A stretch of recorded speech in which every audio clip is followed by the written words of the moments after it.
This episode of Android Authority is brought to you by Carbonite. Go to carbonite.com and use the promo code AUTHORITY for a free trial. The Nexus 5 rumor train keeps on rolling. Google TV goes by way of Google Talk, and our screens start to bend to our wills. Hey, it's Josh Vergara from Android Authority. What's going on, everybody? And it's time for another dose of the week's top Android news. It's Android Weekly. In what was a pretty quick confirmation of all the rumors we had last week, Samsung just went ahead and announced the Galaxy Round, a 5.7-inch screen device that has a flexible display. This is a brand new line for Samsung that looks to really take advantage of that curve. Sporting a 5.7-inch OLED display, this phone is also packing a 2.3 GHz Exynos quad-core processor and 3 GB of RAM. One of the features that we have seen regarding the phone's curves is a quick glance screen that appears when you tilt the phone to your face. Initial reports state that the phone's curve does make the phone very comfortable in the hand, which will be one of its main selling points. However, not to be outdone, LG announced that their plastic-based flexible displays have gone into production.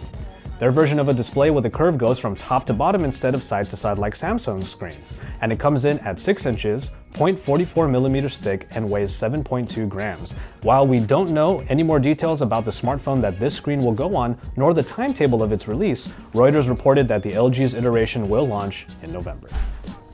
Okay, now we have a lot of rumors regarding Android and the new Nexus 5. However, we're going to start with the software and then move on into the hardware. Our first story is in regards to Google Hangouts. Sources state that the chat app will also become a messaging app fully integrating SMS and MMS.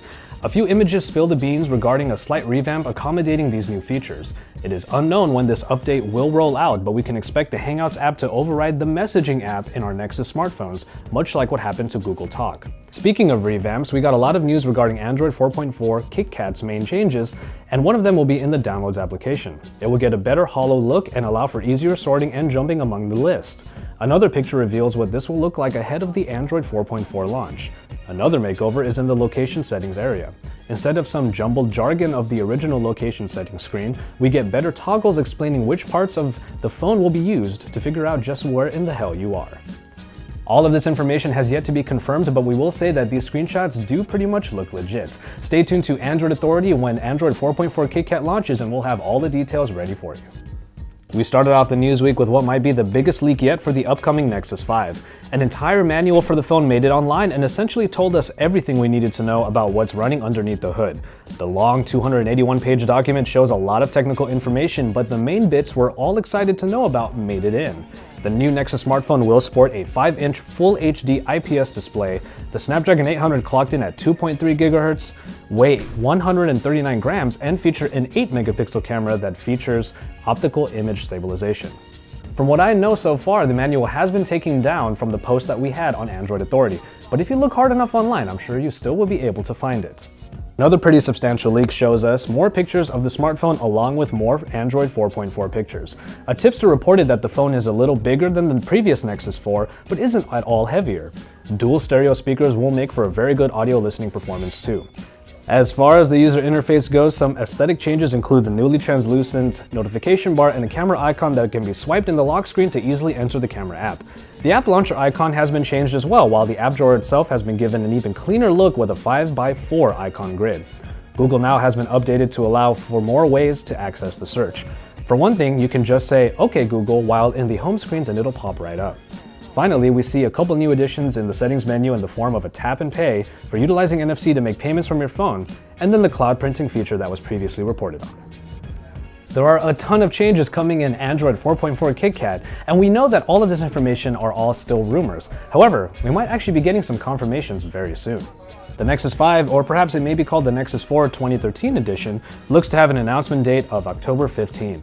Apparently, the news was slipped during a recent event Google hosted for startups, where developers reportedly teased key lime pie, even though we all know it as KitKat now. Technically, we won't know any real information until perhaps October 15th rolls around, but if it does happen to be the day that we find out about the Nexus 5 and Android 4.4, we'll have all the information ready for you at androidauthority.com.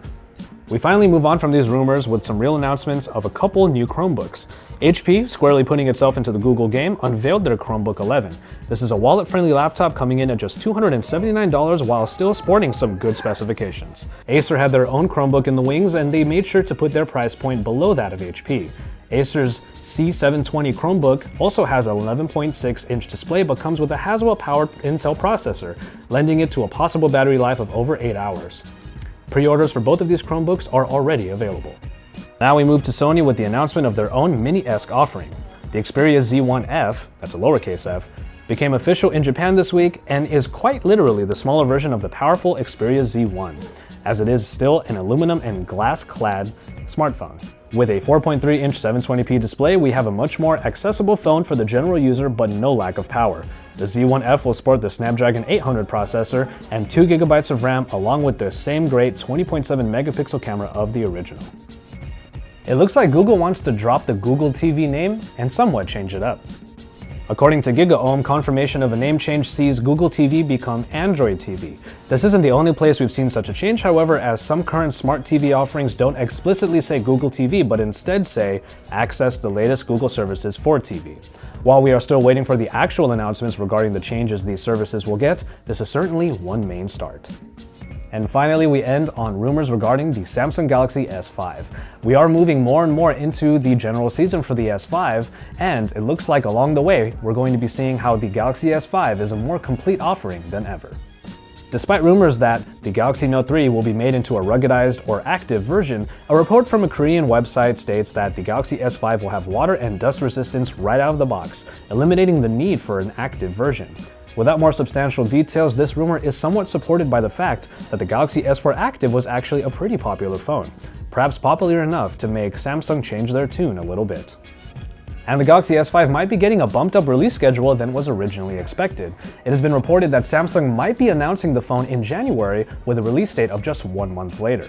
Rumors like this always come up, but with Samsung unhappy with their S4 sales numbers, getting the next version ready sooner than later might make some sense.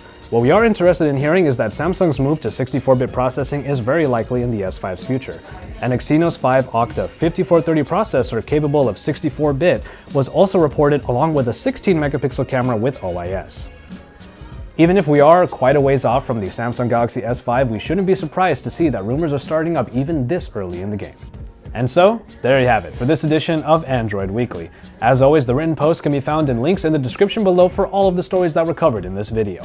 Drop us a like if you liked this week's news, and don't forget to subscribe to our channel if you haven't already.